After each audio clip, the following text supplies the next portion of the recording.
Hello everyone, myself Neha Sharma, Assistant Professor from Sant Haridas College of Higher Education. So our today's topic is factors affecting HR planning and qualitative and quantitative dimensions of HR planning. So first of all, we will discuss about factors affecting HR planning. Several factors affect HR planning. So these factors can be classified into two terms, external factors and internal factors. So first we will discuss external factors of HR planning. The first factor, external factor, is government policies. Policies of the government like labor policy, industrial relation policy, policy towards reserving certain jobs for different communities and sons of the soil, etc., affect the human resource planning. Next is level of economic development. Yes, level of economic development determines the level of human resource development in the country and thereby the supply of human resources in the future in the country. Next is business environment. Yes, external business environmental factors influence the volume and mix of production and thereby the future demand of human resources. Next is level of technology. Yes, level of technology determines the kind of human resource required, means what type of human resource is required or what type of manpower is required. The next is international factors. Yes, international factors like the demand for resources and supply of human resources in various countries. And the last is outsourcing. Outsourcing is availability of outsourcing facilities with required skills and knowledge of people reduces the dependency on human resource planning and vice versa.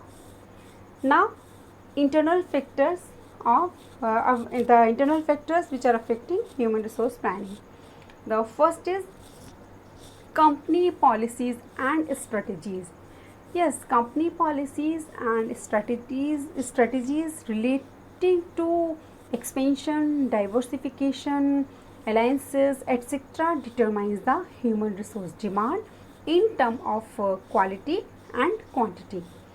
The next is human resource policies. Yes, human resource policies of the company regarding quality of human resource, compensation level, quality of work life, etc., influences human resource plan. Next is job analysis.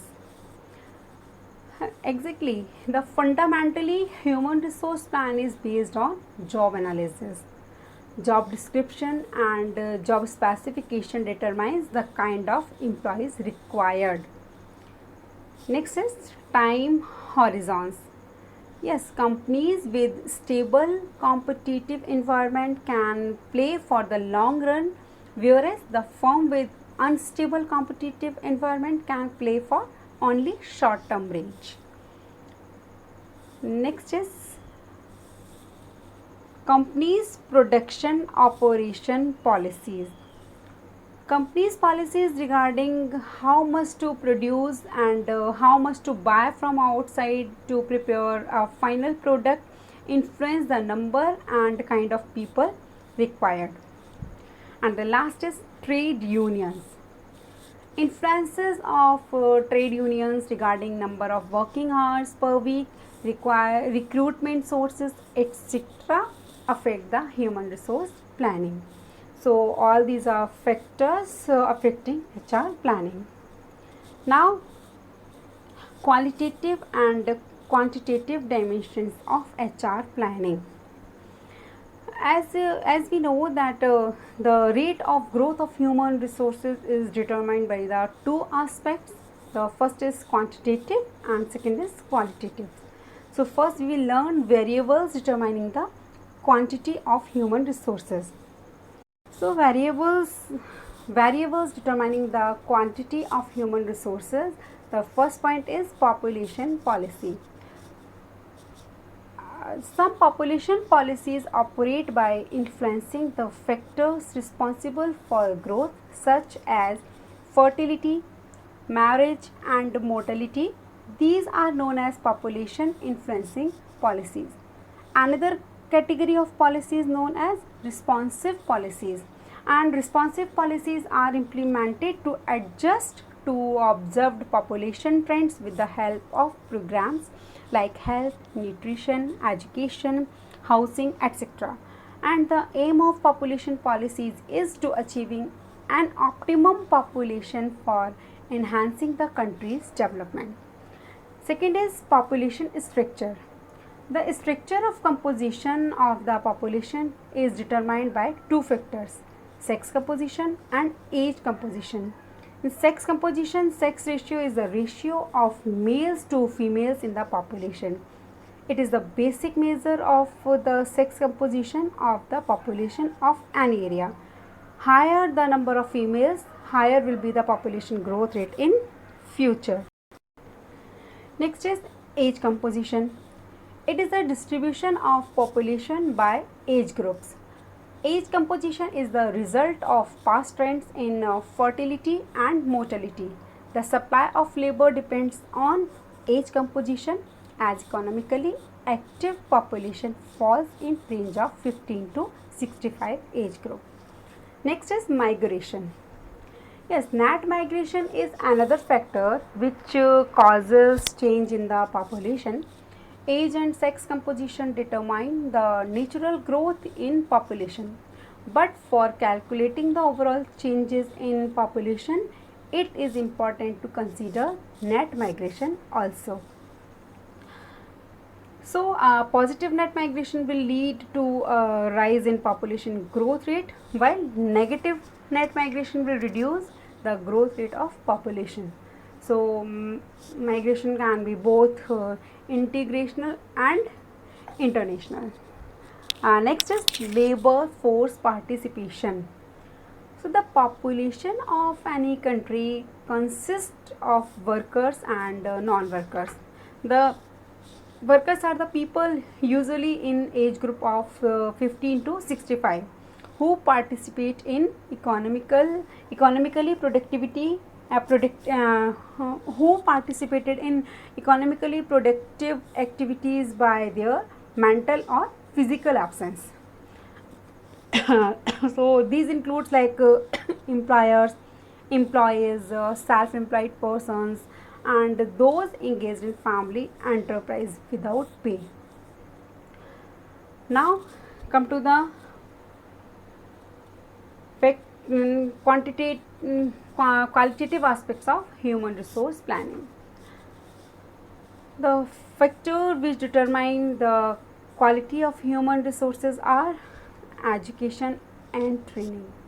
Yes, the quantity and quality of education and training received by human resources impacts their knowledge and skills. Education and training are important for the upliftment of both individual and society. So it can be two type, formal or informal. Formal education is imparted through schools and colleges, while informal education and training take place through on the job training method or from the organization. So formal education stresses the transfer of theoretical knowledge, while informal education emphasizes on practical application of knowledge. The second is health and nutrition. Exactly, health and nutrition along with education are important for human resource development, because health and nutrition impact the quality of life, productivity of labor, and the average of life expectancy. Next is equality of opportunities.